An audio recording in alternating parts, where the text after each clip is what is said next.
Assalamualaikum warahmatullahi wabarakatuh. Gimana anak-anak kabarnya sekalian? Semoga masih dalam lindungan Allah Subhanahu wa Ta'ala. Gimana selesai liburannya? Pada mudik?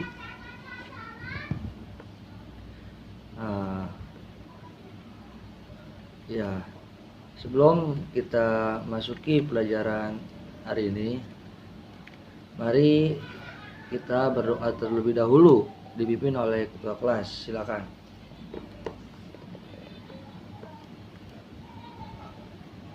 Fatihah. A'udzubillahi minasyaitonirrajim. Bismillahirrahmanirrahim. Alhamdulillahirabbil alamin. Arrahmanirrahim. Maliki yaumiddin. Iyyaka na'budu wa iyyaka nasta'in. Ihdinas siratal mustaqim. Siratal ladzina an'amta 'alaihim ghairil maghdubi 'alaihim.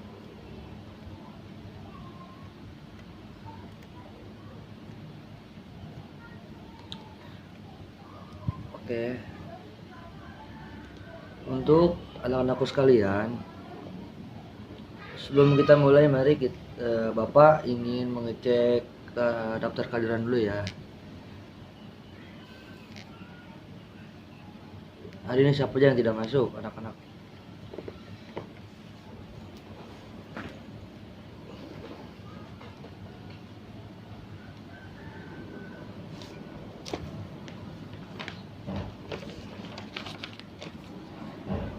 Yang masuk berapa orang?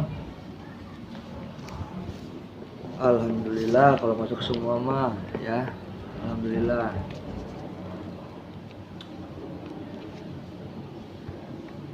Oke anak-anak, hari ini kita akan belajar tentang sholat berjamaah. Kita akan belajar tentang sholat berjamaah. Langsung saja ya Bapak mulai ya anak-anak. Anak-anakku sekalian, tahukah kamu apa sih sholat berjamaah itu? Ada yang tahu? Ada yang tahu? Ya, betul. Sholat berjamaah adalah sholat yang dikerjakan oleh dua orang atau lebih secara bersama-sama dan salah seorang dari mereka menjadi imam dan sedangkan yang lainnya menjadi makmum. Ya, kamu betul jawabannya. Nah, sholat 5 waktu yang kita lakukan sangat diutamakan yang untuk dikerjakan. Biasanya sholat yang berjamaah itu ialah sholat 5 waktu yang di masjid tuh. Nah, anak-anakku sekalian semuanya pada sholat di masjid atau tidak? Coba cungkan tangannya yang sering sholat di masjid. Bagus, ada banyak orang yang sholat di masjid, alhamdulillah, bagus. Biasanya sholat 5 waktu yang kita lakukan sangat diutamakan untuk dikerjakan secara berjamaah, bukan mufarid. Ada yang tahu mufarid? Ya, kamu betul. Mufarid itu sendiri-sendiri. Jadi sholat berjamaah itu lebih bagus atau lebih utama dibandingkan dengan sholat sendiri-sendiri yang di rumah. Kalian perlu tahu nih ya. Bapak jelaskan nih, kalian perlu tahu. Kalian perlu tahu bahwa hukum sholat wajib berjamaah adalah sunnah muakkad. Ya. Apa hukumnya? Sunnah muakkad ya. Diingat, oke? Diingat tuh, hukum sholat wajib berjamaah apa? Yaitu sunnah muakkad. Misal kalian di rumah nih, ditanya sama bapak, saudara-saudara kalian di kampung, apa sih hukum sholat berjamaah?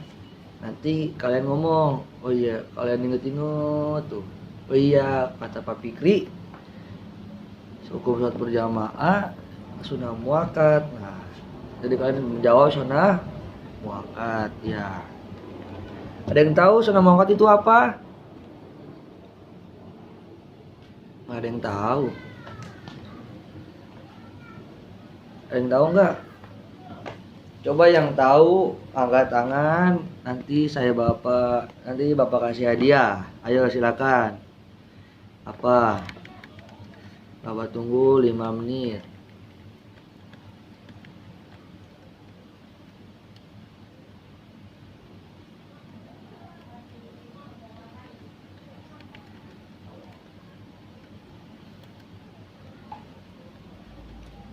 Masa nggak ada yang tahu sih sunah mokot itu apa? Ayo apa?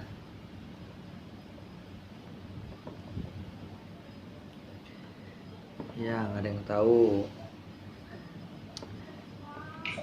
Jadi bapak kasih tahu nih ya. Kalian perlu tahu nih. Sunah muakat yaitu sunnah yang sangat dianjurkan. Bahkan sebagian ulama mengatakan hukum sholat berjamaah adalah fardu kifayah. Jadi apa? Sunnah muakat adalah sunnah yang sangat dianjurkan. Diingat, kalau ada yang ingin ditulis silakan ditulis. Jadi sunnah muakat itu adalah sunnah yang sangat dianjurkan. Oke, diingat. Kamu itu yang di ujung, apa sunnah muakat itu?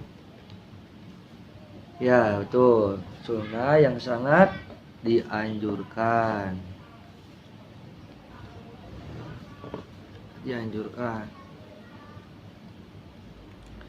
Perlu diingat ya anak-anakku sekalian ya, sunnah muakat itu adalah sunnah yang sangat dianjurkan.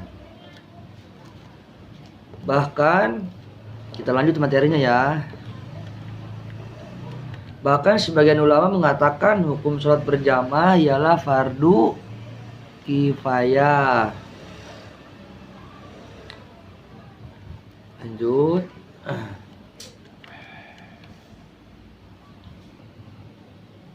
Ya, jadi sebagian ulama mengatakan sholat berjamaah itu adalah fardu kifayah. Di sini ada lagi tuh fardu kifayah. Ada yang tahu fardu kifayah? Nah, tadi sunah muakat nggak ada yang tahu. Sekarang fardu kifayah juga masa nggak ada yang tahu? Taunya apa dong? Coba diingat-ingat kembali, apa itu fardu kifayah?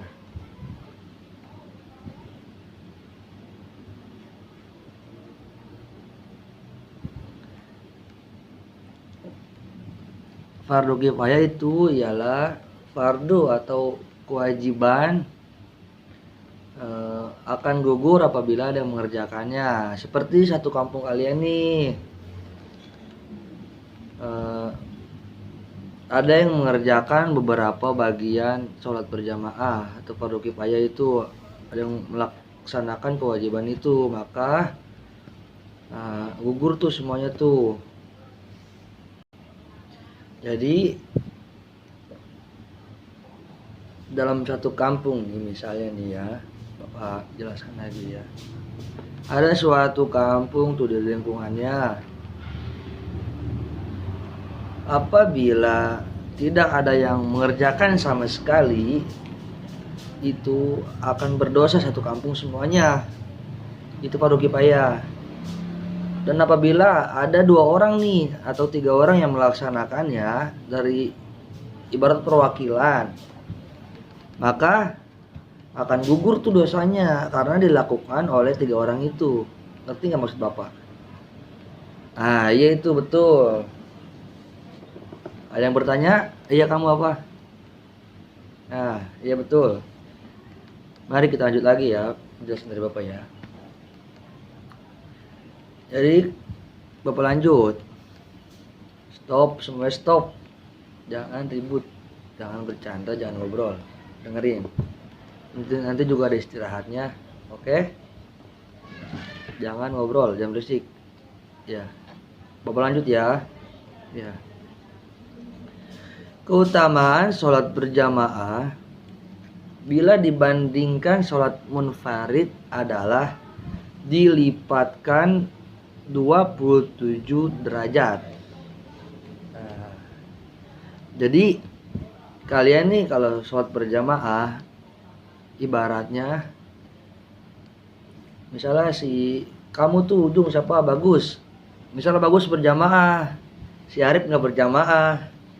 Nah berarti si Bagus itu mendapatkan keutamaannya dilipatkan atau dilipatkannya 27 rokaat 27 derajat, sedangkan si Arif tidak dilipatkan karena dia itu sholat sendiri. Dalam hadis menerangkan An-Nabadi Umar qala Rasulullah sallallahu alaihi wasallam al jamaati tafdulu ala sholatil fadi bisa bahi wa isrina darajah. Nah, ada hadisnya nih, hadis riwayat Bukhari dan Muslim.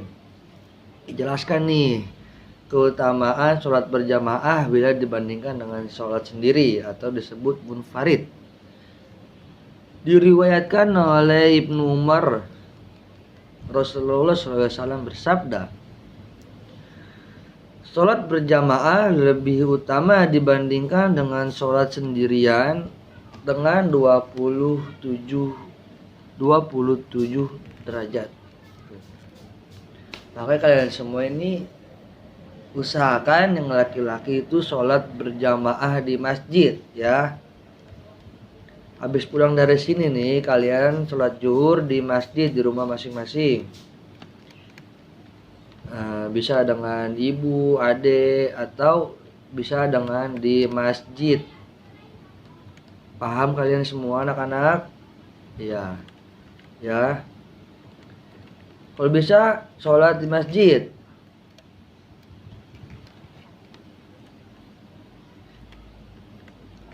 Dengar yang laki-laki. Iya, dengar bagus. Laksanakan ya. Iya. Oke, habis dari ini kalian di rumah pulang ganti baju, kalau sempat mandi ya mandi. Nah, sholat berjamaah. Lanjut, kita akan membahas syarat sah sholat berjamaah. Kita akan mengetahui lebih jauh mengenai sholat berjamaah. Oke. Kita selanjutnya membahas tentang syarat sah sholat berjamaah. Ada yang tahu ada berapa syarat sah sholat berjamaah? Nah, ada yang tahu kan? Ya, mari kita bahas Bapak terangkan tentang syarat sah sholat berjamaah. Yang pertama yaitu ada imam. Nah, imam. Gak mungkin kan sholat berjamaah gak ada imam. Ya, gak mungkin sholat berjamaah itu gak ada imam anak-anakku sekalian. Ya. Itu yang pertama, ada imamnya. Imam itu apa? Coba Bapak pengen tahu sekalian. Bapak pengen tahu coba imam itu apa? Ya, kamu Ali betul. Imam itu adalah yang memimpin sholat. Ya, betul. Nanti Bapak kasih hadiah di selesai kelas ini. Ke kantor aja. Yang kedua ialah makmum berniat untuk mengikuti imam. Nah, ini nih niatnya. Contoh sholat maghrib. Usolli sunnatan, usolli fardu maghribi selasah rakaat di mustaqbilal kiblati makmuman. Nah, harus dengan niat tuh ingin mengikuti imam menjadi makmum untuk mengikuti imam, harus berniat itu, jangan sampai salah. Kalau buat imam, musolli fardu maghrib bisa sarokati mustaqbilal kiblati adaan imaman lillahi ta'ala. Imaman beda. Oke. Yang makmum ngikutin imam, imam yang memimpin. Paham? Ya. Mari kita lanjut. Yang ketiga ialah sholat dikerjakan dalam satu majlis. Dalam satu majlis. Nah, sholat tuh misalnya ada di satu ruangan. Nggak boleh sholat berjamaah itu misalnya yang A di dapur, yang A di kamar papa, yang B di kamar tante, nggak boleh. Nggak bisa. Oke. Jadi sholat berjamaah itu harus ada di satu ruangan. Misalnya sholat berjamaah itu ada di ruang tamu, berarti di ruang tamu semuanya. Misalnya bapak jadi imam, ibu, kakak, tante jadi makmumnya.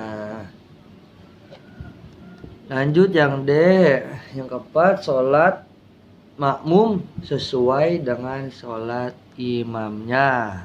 Nah, jadi makmum itu harus mengikuti imam, nggak boleh mendahului imam. Misalnya imamnya masih ruku, kamunya udah sujud, nggak boleh, harus mengikuti imam. Lanjut, kedudukan imam dalam sholat berjamaah sangat penting nih. Kedudukan imam ini sangat penting nih. Dia akan menjadi pemimpin seluruh jamaah sholat, sehingga menjadi imam ada syarat tersendiri. Nah, ingat nih, bagi yang laki-laki akan menjadi imam nih, imam ya minimal menjadi imam bagi keluarganya. Ya, diingat tuh.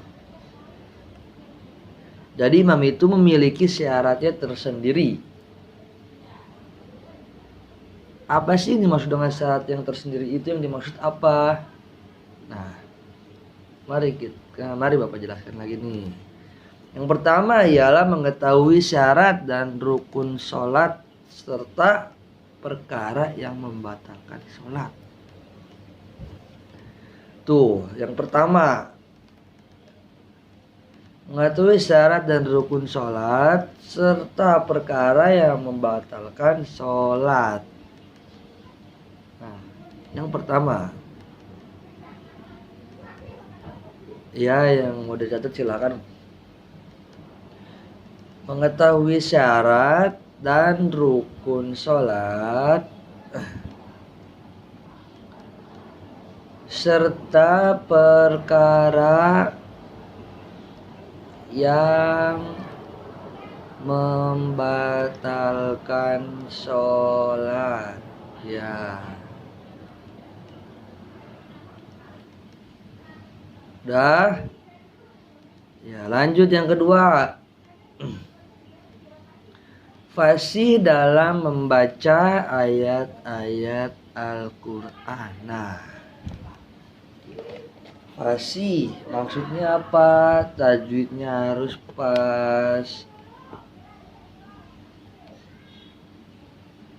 matobi'inya tahu, mana hukum-hukum bacaan Al-Quran tahu. Makanya bagi yang muslim itu harus mengaji.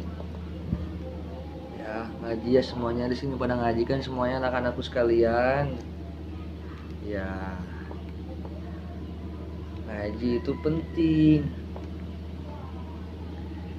Ya harus pas dalam baca Al-Qur'annya ya. Di sini siapa yang masih ikro? Bapak pengen tahu sekalian. Kalian semua ada yang masih ikro? Alhamdulillah kalau udah pada Al-Quran. Ya pada ngaji anak-anak biar rajin ya. Oke. Nanti Bapak pengen mengetes kalian bacaan Al-Qur'annya di lain waktu, bisa minggu depan atau 2 minggu lusa. Bapak yang mengetes. Ya, Bapak ingin tahu seberapa dalam kamu belajar Al-Quran dan membaca Al-Qurannya. Bapak ingin tahu. Yang ketiga, kita lanjut nih.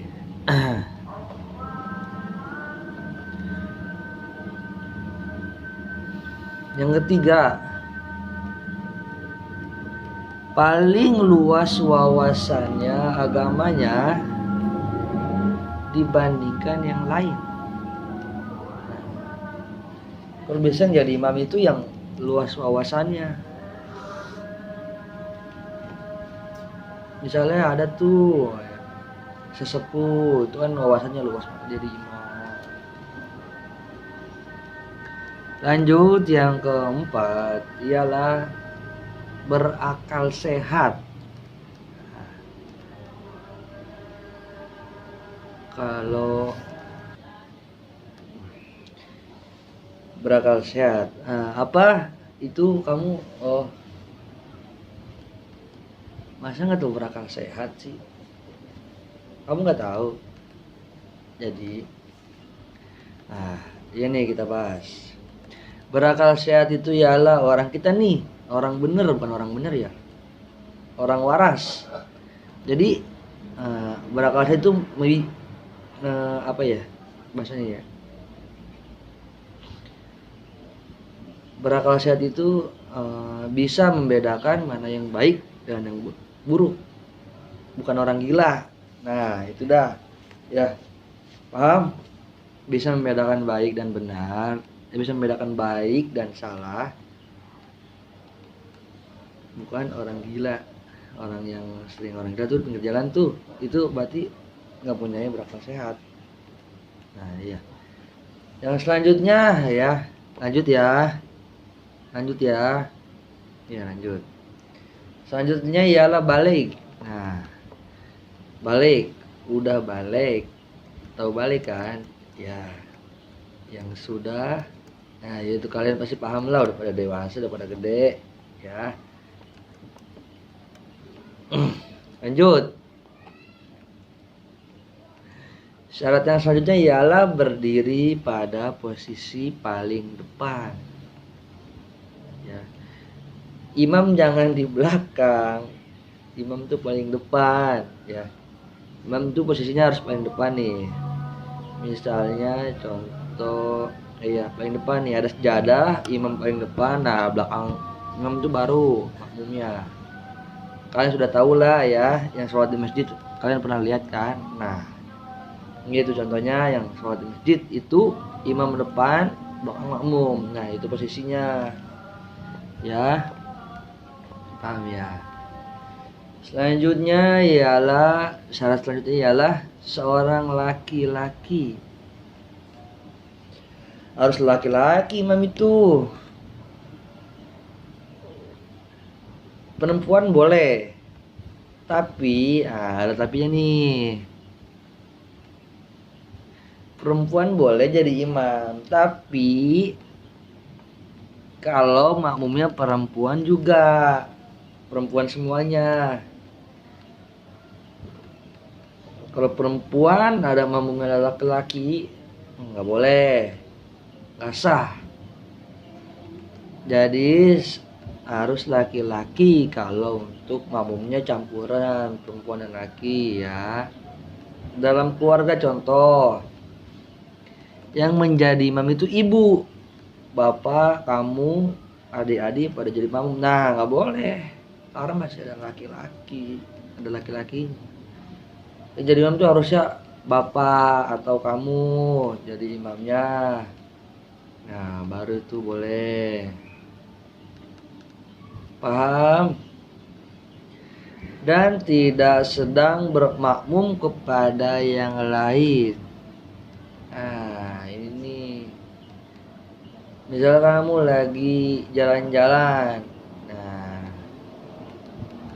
yang pertama kamu imam makmum ke A, terus pindah ke yang ke B. Nggak boleh itu.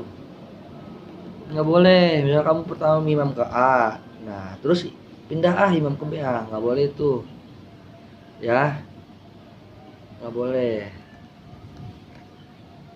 Selanjutnya kita akan membahas tentang makmumnya. Tadi kan imam nih, sekarang kita membahas tentang makmumnya. Syarat-syarat menjadi makmum. Nah, tadi kan kita sudah membahas imam. Sekarang kita lanjut membahas tentang makmum. Yang pertama, ada yang tahu? Nggak tahu Pak. Nggak tahu Pak. Nggak tahu Pak. Ya, yang pertama apa? Makmum berniat mengikuti imam. Tuh. Nah, sama yang tadi di atas, harus berniat mengikuti imam ya. Saya niat ingin menjadi makmum yang di depannya kamu. Ya, misalnya kamu lagi main nih, main jauh gitu ya kan. Kamu mampir dulu ke masjid karena pengen sholat. Nah, kan udah nggak berjamaah lagi tuh, udah selesai misalnya jam 2 contoh. Nah, terus di depan ada bapak-bapak lagi sholat zuhur. Nah, ya udah kamu pengen berjamaah nih karena ngedengerin kata Bapak Fikri gitu. Nah, berjamaah utamanya lebih utama nih 27 derajat aja berjamaah. Nah, langsung kalian ada bapak-bapak tuh di depan tuh. Ya udah, kalian kasih ini misalnya tepuk. Nah, baru kalian niat, saya niat menjadi makmumnya karena permintaan. Nah, itu paham? Ya paham. Yang kedua, kita lanjut. Mengetahui gerakan sholat imam. Nah, tahu nih, mengikuti gerakan sholat imam. Kita harus mengetahui nih, oh imam harus sujud berarti Allahu Akbar, tuh kan ada tanda Allahu Akbar. Nah, baru kalian ikuti. Nah, harus tahu gerakan sholatnya imam. Paham? Ya, paham. Yang ketiga, yang selanjutnya ialah berada dalam satu tempat dengan imam. Nah,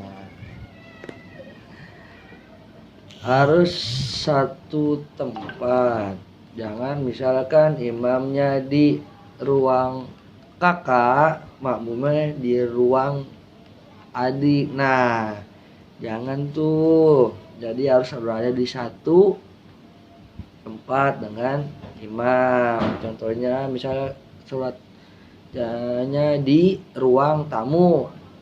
Nah, bisa itu ya. Lanjut. Posisinya di belakang imam. Nah, kalian sudah tahu kan kalau makmum itu posisinya berada di belakang imam. Ya. Kalian sudah tahu. Selanjutnya ialah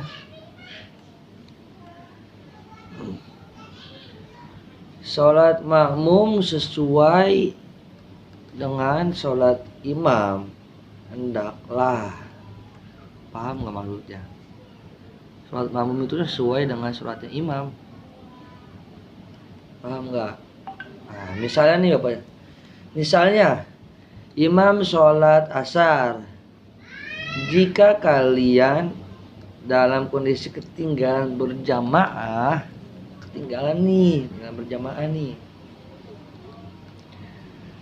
perlu kecermatan dalam tata cara penghitungan jumlah rakaat. Untuk ini kalian harus tahu tuh ya. Kalian harus tahu tuh kondisi ketinggalan berjamaah itu. Kalian tuh yang makmum perlu kecermatan dalam tata cara menghitung jumlah rakaat. Misalnya kalian ada di rakaat berapa nih? Misalkan ada di rakaat kedua, berarti kalian nanti masbuk 1 rakaat setelah mengikuti imam. Paham kan semuanya?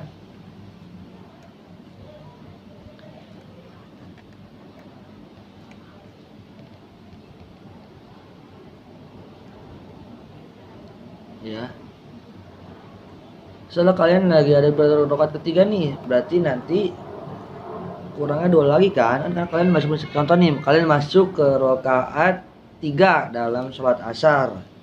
Nah, nanti kalian ikuti tuh rakaat 3, rakaat 4.